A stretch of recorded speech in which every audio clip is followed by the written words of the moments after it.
సాధారణంగా స్టార్ హీరోయిన్లు సినిమా ఇండస్ట్రీలోకి అడుగు పెట్టగానే లీడ్ రోల్స్ చేయలేరు.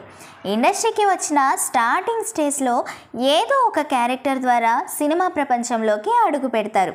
ఆ తర్వాత వాళ్ళ టాలెంట్తోనో లేకపోతే ముఖాభినయంతోనో హీరోయిన్ రేంజ్కి ఎదుగుతుంటారు.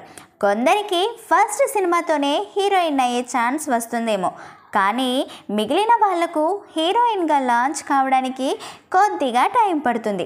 అలా టాలీవుడ్లో కూడా చైల్డ్ ఆర్టిస్ట్ నుంచి ఇంకా సైడ్ క్యారెక్టర్స్ చేసిన అగ్ర హీరోయిన్లు కొందరు ఉన్నారు. వాళ్ళెవరో ఇప్పుడు మనం ఈ వీడియోలో తెలుసుకుందాం. కానీ దానికంటే ముందుగా ఎప్పటిలాగానే మన సినీ బుట్టబొమ్మల ఛానల్ని సబ్స్క్రైబ్ చేసుకోండి.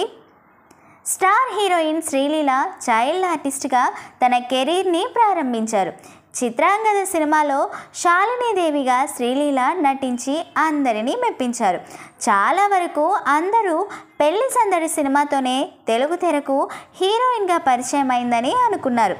కానీ మొదట్లో చిన్న సైడ్ క్యారెక్టర్తో కెరీర్ని స్టార్ట్ చేసి 2 కన్నడ సినిమాల్లో హీరోయిన్గా యాక్ట్ చేసింది. ఆ తర్వాత తెలుగులో ఎంట్రీ ఇచ్చింది. ఇకపోతే లేడీ పవర్ స్టార్గా పేరు తెచ్చుకున్న ముద్దుగుమ్మ సాయి పల్లవి. చదువుకుంటున్న రోజుల్లోనే డైరెక్టర్ పుత్రేన్ ప్రేమం సినిమా కోసం సాయికి కాల్ చేసినప్పుడు ఫస్ట్ ఫేక్ కాల్ అనుకొని రిజెక్ట్ చేసిందట.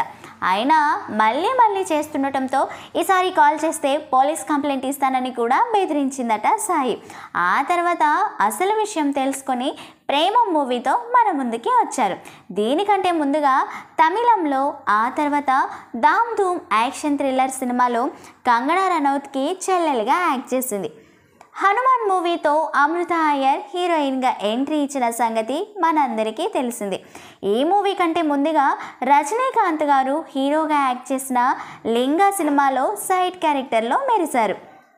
ఇకపోతే సౌత్ ఇండియన్ క్వీన్ అయిన త్రిష హీరోయిన్గా మారకముందు జోడీ సినిమాలో సిమ్రాన్ పక్కన సైడ్ క్యారెక్టర్లో మెరిశారు. ఆ తర్వాత అలా కొన్ని మ్యూజిక్ ఆల్బమ్స్లో కూడా యాక్ట్ చేశారు.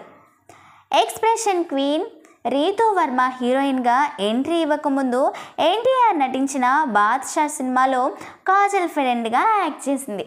సో ఫ్రెండ్స్, విన్నారు కదా ఎవరెవరు హీరోయిన్ కాకముందు సైడ్ క్యారెక్టర్స్ చేశారో. మీకు నచ్చిందనే అనుకుంటున్నా. మరొకసారి మర్చిపోయి ఉంటే మన సినీ బుట్టబొమ్మల ఛానల్ని సబ్స్క్రైబ్ చేసుకొని లైక్ చేసి షేర్ చేసి కామెంట్ చేయండి.